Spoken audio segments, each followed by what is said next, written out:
Assalamualaikum warahmatullahi wabarakatuh.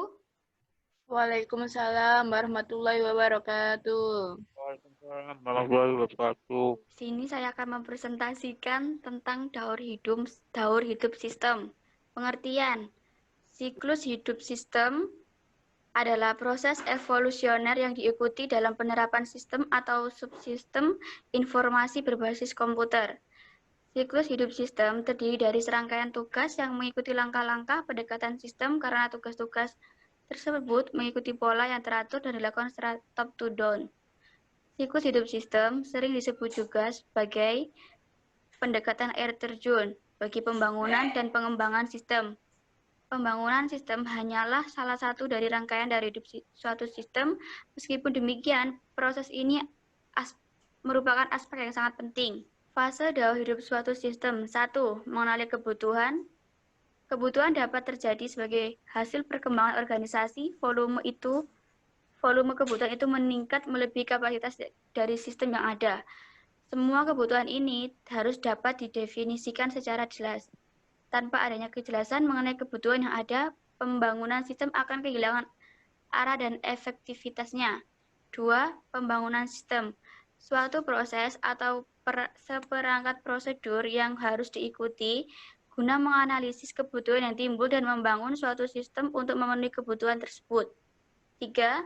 Pemasangan sistem. Pemasangan sistem merupakan tahap yang penting dalam daur hidup sistem, di mana peralihan dari tahap pembangunan menuju tahap operasional adalah pemasangan sistem, yang merupakan langkah akhir dari suatu pembangunan sistem. 4. Pengoperasian sistem. Program-program komputer dan prosedur-prosedur pengoperasian yang membentuk suatu sistem informasi semuanya bersifat statis, sedangkan organisasi yang ditunjang oleh sistem informasi selalu mengalami perubahan karena pertumbuhan kegiatan, perubahan peraturan dan kebijaksanaan atau kemajuan teknologi. Untuk mengatasi perubahan-perubahan tersebut, sistem harus memperbaiki atau diperbarui. 5. Sistem menjadi usang. Kadang perubahan yang terjadi begitu drastis sehingga sistem yang sedang berjalan tiba saat di mana secara ekonomi dan teknis, semua yang sudah ada, sistem yang sudah ada, tidak layak lagi untuk dioperasikan dan sistem yang baru perlu dibangun untuk menggantikannya. Pengelolaan siklus hidup. Siklus hidup sistem yang pertama dikelola oleh manajer unit jasa informasi dibantu oleh manajer dari analisis sistem, pemrograman dan operasi. Di banyak perusahaan, tanggung jawab masih berada pada tingkat ini, sedangkan manajemen siklus hidup sistem mungkin saja tertentang melewati beberapa tingkat organisasional dan melibatkan manajer di luar jasa informasi. Daur hidup pengembangan sistem informasi manajemen. Setiap pengembang mempunyai strategi yang berlainan. Namun demikian pada dasarnya siklus hidup pembangunan sistem informasi terdapat 5 tahapan. 1. Perencanaan sistem. 2. Analisis sistem. 3. Perencanaan sistem. 4. Implementasi sistem. 5. Penggunaan sistem. 1. Perencanaan sistem merupakan tahap paling awal yang memberikan pedoman dalam melakukan langkah-langkah selanjutnya. Perencanaan sistem menyangkut estimasi dari kebutuhan-kebutuhan fisik, tenaga kerja, dan dana yang dibutuhkan untuk mendukung pengembang sistem ini serta untuk mendukung operasi yang setelah diterapkan. 2. Analisis sistem dapat didefinisikan sebagai penguraian dari suatu sistem informasi yang utuh ke dalam bagian-bagian komponen yang dimaksud untuk mengidentifikasi dan mengevaluasi permasalahan-permasalahan, kesempatan, hambatan yang terjadi dan kebutuhan-kebutuhan yang diharapkan sehingga dapat diusulkan perbaikan-perbaikan. 3. Tahap perancangan. Sistem ini mempunyai tujuan utama yaitu untuk memenuhi kebutuhan kepada pemakai sistem, untuk memberikan gambaran yang jelas dan rancangan bangun yang lengkap kepada pemrogram komputer dan ahli-ahli teknik lain yang terlibat. 4. Tahap implementasi. Sistem merupakan tahap meletakkan sistem supaya siap untuk dioperasikan. Tahap ini juga termasuk kegiatan menulis kode program jika tidak digunakan paket perangkat lunak aplikasi. Tahap penggunaan sistem yang nomor 5. Pada tahap ini terdiri dari 3 langkah penggunaan sistem. 1. Menggunakan sistem, 2. Audit sistem, 3. Pemelihara sistem. A. Yang menggunakan sistem, pemakai menggunakan sistem untuk mencapai tujuan yang diidentifikasi pada tahap perencanaan. Yang B. Audit sistem, penelitian. Apakah sistem baru memenuhi kriteria kinerja? Studi ini disebut dengan penelahan setiap penerapan. 3. Pemelihara sistem. Selama manajer menggunakan sistem, berbagai modifikasi dibuat sehingga sistem terus memberikan dukungan yang diperlukan. Modifikasi ini disebut pemelihara sistem. Ada 3 alasan untuk pemeliharaan. Memperbaiki kesalahan, menjaga kemutakhiran sistem, dan meningkatkan sistem.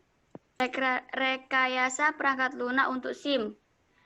Rekayasa perangkat lunak SIM adalah penerapan dan pemanfaatan prinsip-prinsip rekayasa untuk menghasilkan software ekonomis, andal, dan bekerja secara efisien pada mesin-mesin yang nyata.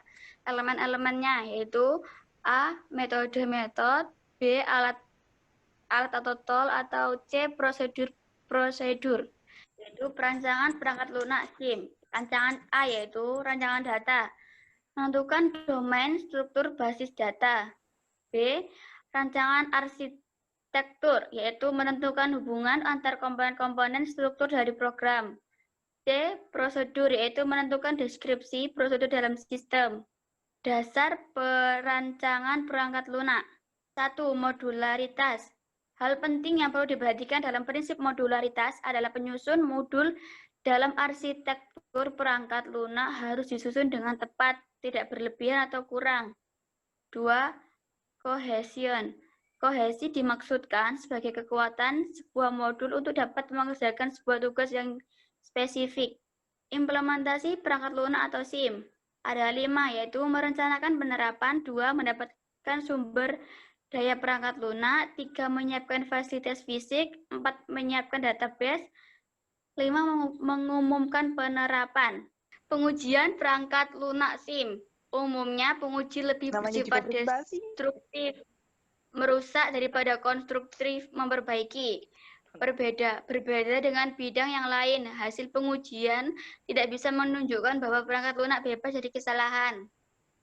Pendekatan dalam pengujian. 1. Menguji detail prosedural, yaitu mengamati jalur logikal yang dibentuk oleh struktur pengendalian program. 2. Mengungkap 100% kesalahan logika yang mungkin muncul yang bersifat ekshaustif, melelahkan, karena menjadi ledakan kombinasi dari berbagai modul atau program yang besar dan kompleks. 3. Dilakukan pada awal tahap pengujian. Pemelihara perangkat lunak. 1. Korektif, yaitu pemeliharaan yang dilakukan apabila terjadi kesalahan atau kerusakan. 2. Adaptif atau produktif, yaitu pemeliharaan yang dilakukan secara terus-menerus melalui progres monitoring. 3. Penyempurnaan, yaitu pemeliharaan sebagai hasil dari penemuan perawatan adaptif. 4. Preventif, yaitu pemeliharaan yang dilakukan untuk pencegahan kerusakan. Aktivitas yang perlu dilakukan apabila terjadi kesalahan dalam perangkat lunak SIM adalah sebagai berikut. 1. Pelaporan, yaitu melaporkan kejadian, kesalahan, dan spesifikasi perubahan. 2. Aliran event dalam pemeliharaan. 3. Penyimpanan rekaman-rekaman selama tahap pengembangan dan tahap penggunaan. 4. Evaluasi terhadap aktivitas yang dilakukan dalam tahap pemeliharaan. Hal ini berguna untuk menentukan biaya perawatan selanjutnya. Terima kasih. Apa yang ada ditanyakan? Ya, saya bertanya. Oke. Jelaskan langkah-langkah pada siklus hidup pengembangan sistem. Terima kasih. Saya jawab ya. 1. Perencanaan sistem. 2. Analisis sistem. 3. Perancangan sistem secara umum konseptual. 4. Evaluasi dan seleksi sistem. 5. Perancangan sistem secara detail. 6. Pengembangan perangkat lunak dan implementasi sistem. 7. Pemeliharaan. Jelas? Ya, sudah cukup. Terima kasih. Apa ada lagi? Oke, saya akan bertanya. Pertanyaan dari saya, siapa saja pihak yang memiliki tanggung jawab dalam pemeliharaan perangkat lunak SIM. Jadi, siapa yang tanggung jawab itu, yaitu perusahaan pengelola database, itu bertanggung jawab atas semua yang dilakukan itu. Oke, Sudah paham? ya paham. Berarti pengelola bisnisnya gitu kan. Sekian dari presentasi. Barangkali ada salah kata, mohon dimaafkan. Assalamualaikum warahmatullahi wabarakatuh. Waalaikumsalam Halo, warahmatullahi wabarakatuh. warahmatullahi wabarakatuh.